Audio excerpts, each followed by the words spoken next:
Estás escuchando Vivir de Esto. Soy Inti, artista latinoamericano, lector aficionado y curioso de lo que me apasiona. Y en este podcast voy a intentar solucionar uno de los mayores problemas que tenemos los artistas latinos al empezar. Todos los libros que son guías mundiales sobre el music business están en inglés. Wait a minute, no. Así que esta es mi solución. Cada temporada compartiré resúmenes en español de los mejores libros del music business y lo que lo rodea. Para mis amigos artistas que no se llevan bien con las lecturas largas y menos en inglés. Porque los artistas como tú y yo podemos vivir de esto. Hoy seguimos con la parte 2 de All You Need to Know About the Music Business de Donald Passman. Hoy día vamos a seguir viendo lo que son las regalías, los avances y los derechos 360. Ahora te dejo con el capítulo 8 de Vivir de Esto. Empecemos. Parte 2, capítulo 8. Números de la vida real. Como perspectiva general, sabemos que la industria ha cambiado mucho por el streaming, lo que ha llevado a un cambio en la forma en la que se miden también los éxitos y la influencia de los artistas. Ahora se utilizan equivalentes de ventas de álbumes para traducir los números actuales de streams y de descargas en la industria. Para que se entienda mejor, 10 descargas de canciones equivalen a la venta de un álbum. A esto se le llama TEA, en sus siglas en inglés, y en español sería TEA, lo que significa Track Equivalent Albums. Por otro lado, 1500 streams equivalen a la venta de un álbum, que esto, por sus siglas en inglés, sería SEA, que quiere decir Streaming Equivalent Albums. En español sería SEA. Entonces, la influencia de un artista ahora se basa en el potencial de streaming en el futuro. El género musical también influye en el tamaño del éxito. Por ejemplo, el hip hop y el pop tienen los mayores números de streaming, mientras que el rock, fiel a su estilo, lucha. En general, obviamente mientras más compañías discográficas persigan a un artista, va a obtener un mejor trato. Aquí hay algunas categorías que nos deja Donald Passman para comprender la influencia. Influencia leve. Nuevo artista fuera del hip hop con alguna presencia en redes sociales y el interés de una o dos disqueras. Influencia moderada. Buena presencia en redes sociales, números sólidos en Spotify y varias labels interesadas. Influencia fuerte. Generalmente hip hop o pop, con muchas labels interesadas, fuertes números de streaming y la intención de distribuir futuras grabaciones. Nivel superestrella. Números de transmisión y redes sociales en la estratosfera, con un historial constante o creciente de hits a lo largo del tiempo. Estas categorías son solo una referencia general, y la mayoría de los artistas caen en algún punto intermedio. El rango de regalías, o sea, las tasas de regalías, varían en la industria musical según la influencia y el género musical que el artista interpreta. Con una influencia menor, es del 15% al 17% de las regalías para el artista. De una influencia moderada a intensa, tendrías del 17% al 20% de regalías. Ya en un nivel superestrella sería del 20% o más, a menudo más alto en streaming. En este nivel puedes negociar cosas diferentes como divisiones de ganancias conjuntas o incluso acuerdos de distribución en los que los artistas son propietarios de los masters. Ahora, hablando del streaming, en realidad determinar el valor de cada stream es complejo y depende de varios factores. Wait a minute. Por ejemplo, uno de los factores puede ser si se transmite en un servicio de suscripción como Apple Music. Si no, tal vez puede estar en un servicio que admite tanto suscripción como anuncios, como Spotify. Tal vez se encuentra en YouTube o en Pandora, que tienen cálculos diferentes. Y si los streams ocurren fuera de Estados Unidos, probablemente valen menos. En general, se escuchan cifras aproximadas de $3.500 a $5.000 por cada millón de streams. Pero esto varía según el servicio, como ya les dije, y la ubicación geográfica. Estos números representan lo que la discográfica recibe y tu parte de eso se basa en tu porcentaje de regalías. Además hay deducciones tomadas por afiliados extranjeros de una empresa antes de que el dinero regrese a Estados Unidos y esto afecta la cantidad que finalmente se le paga al artista. Ahora veamos lo que son las descargas / CDs. En el momento actual, las descargas digitales tienen un precio mayorista que es aproximadamente el 70% del precio minorista. Los CDs de primera línea se venden generalmente al por mayor por $8.50 a $10 o más. Para calcular tus regalías, debes multiplicar la tasa de regalías por el precio mayorista. Por ejemplo, si tienes un 15% de regalías y el precio mayorista es de $9, $9 por 15% serían $1.35. Históricamente las regalías para sencillos físicos solían ser más bajas que las de los álbumes, pero esto ya no es relevante debido al cambio hacia el streaming y las descargas digitales. Así que por favor, asegúrate de que tu contrato con disquera no reduzca tus regalías para los sencillos digitales. Y aunque algunos términos parezca que son antiguos, todos los contratos borrador de las disqueras aún los tienen dentro. Hay un concepto que se llama escaladas. Las escaladas aumentan las regalías en función de las ventas. Esto se basa en las ventas de álbumes y puede variar según el contrato. Por ejemplo, podrías obtener un aumento del 5% para las ventas que superen las 300.000 unidades o lo que equivalga en descargas y otro aumento del 5% para las ventas superiores a 600.000 unidades. Estas tasas escaladas suelen ser más altas para artistas con más influencia, evidentemente. Y las escaladas solo se aplican a las ventas que ocurren después de alcanzar ciertos niveles. Como dijimos antes, un elemento para determinar los álbumes de oro y platino es que una descarga de 10 pistas individuales es igual a un TEA. Recuerda, el TEA son los tracks que equivalen a un álbum. Y obviamente tú como artista quieres asegurarte de que estos también cuenten para los escalados. Entonces, ahora todos los sellos están de acuerdo. Pero hay algunos contratos que dicen que solamente obtienes un TEA si vendes el número de pistas de tu álbum. En otras palabras, si tienes 12 canciones en un álbum, se necesitan 12 descargas para igualar la venta de un álbum con el fin de aumentar tu regalía. Por lo general puedes reducir esto a 10, porque el precio de 10 pistas individuales es igual al precio de un álbum digital. Y también porque la industria utiliza 10 pistas como TEA para el estatus de oro y platino. Pero hay empresas que son obstinadas. Y si tienes que estar de acuerdo en que el número del TEA es el número de pistas de tu álbum, asegúrate de decir que es el número de pistas de la versión estándar de tu álbum. Lo que pasa es que es común hacer versiones especiales de álbumes con pistas adicionales para minoristas en particular. Por ejemplo, un exclusivo para una tienda grande como Falabella o Sodimac o en Estados Unidos Walmart o Target. Y estas versiones particulares tienen pistas que no están disponibles en ningún otro lugar.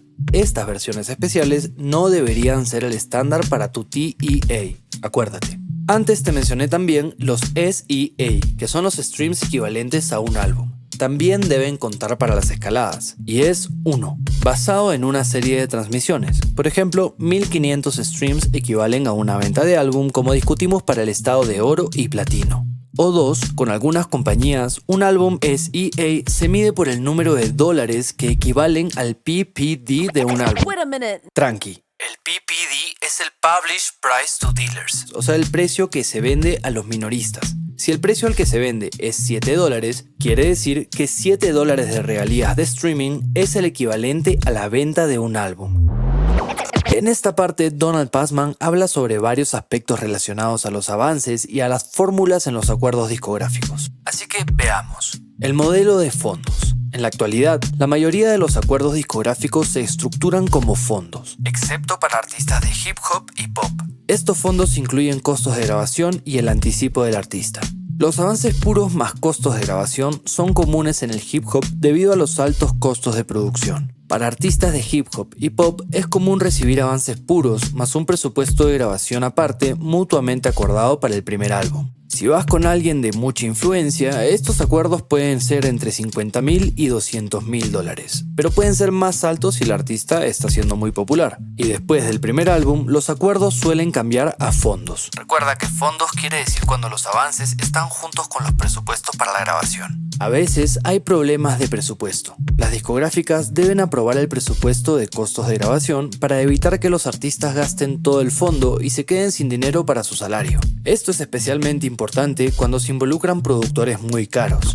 Ahora veamos qué son las fórmulas. Definición de fórmula. Las fórmulas se utilizan para ajustar automáticamente los anticipos basados en el éxito o fracaso de un álbum anterior. El anticipo para el segundo álbum es un porcentaje de las regalías ganadas por el primer álbum, como le dicen, en virtud del acuerdo. Territorios y ventas consideradas. Las fórmulas solo tienen en cuenta las ganancias en los Estados Unidos y en algunos casos otros territorios si se negocia. Solo cuentan las ganancias de la transmisión de pistas, ventas de álbum y descargas de canciones del álbum. Periodo de tiempo limitado. Las fórmulas consideran las ganancias dentro de un periodo de tiempo específico después del lanzamiento, generalmente de 12 a 18 meses.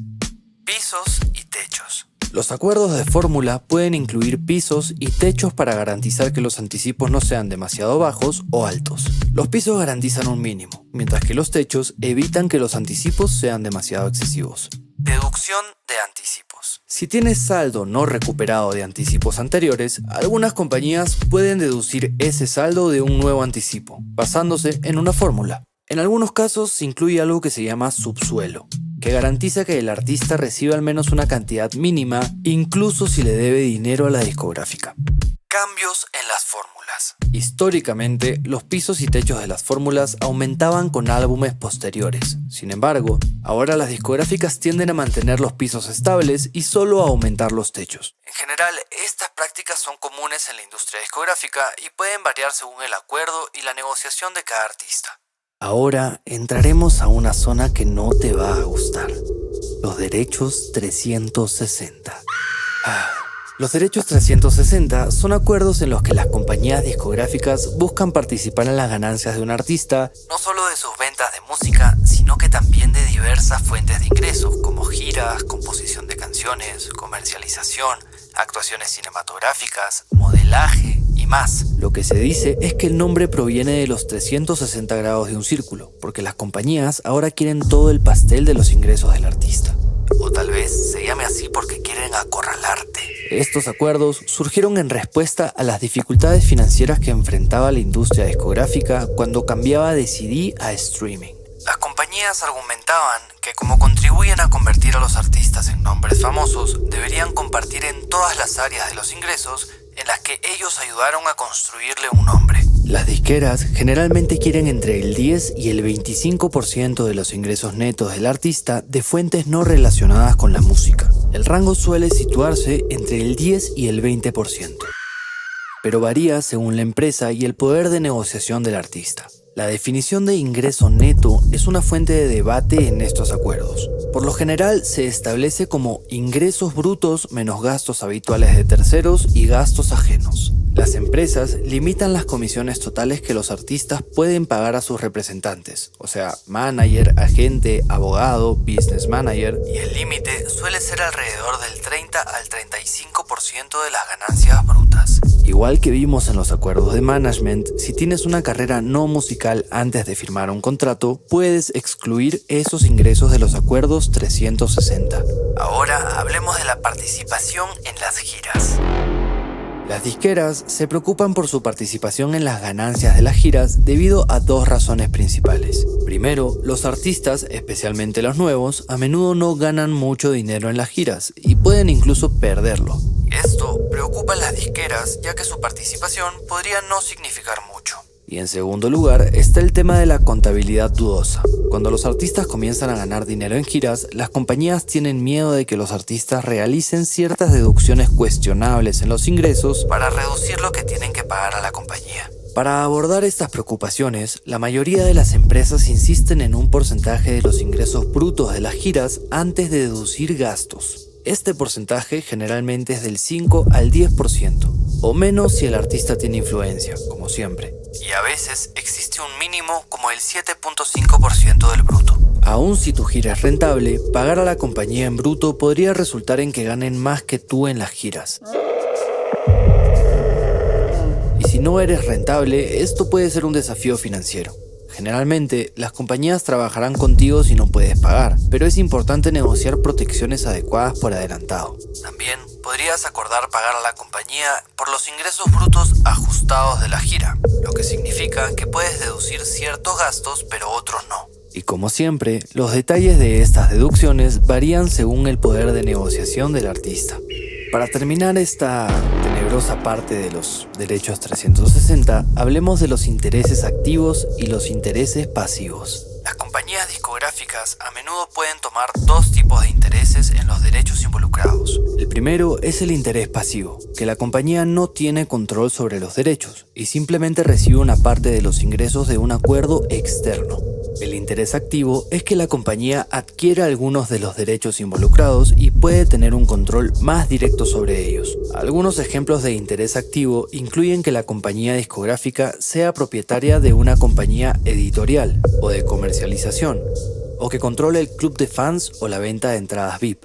Es fundamental para los artistas mantener los derechos activos para sí mismos siempre que sea posible para fomentar la competencia en el mercado. Como consejos, el autor nos dice que si debemos darle derechos activos a la compañía discográfica, debemos intentar negociar derechos de primera negociación y derechos de igualación, en lugar de entregarles derechos exclusivos. Si firmas con una compañía afiliada a la compañía discográfica, puedes intentar eliminar la obligación pasiva de la compañía discográfica. Pero si no es posible, trata de negociar un porcentaje de 360 más bajo para los ingresos de los derechos activos con la compañía afiliada.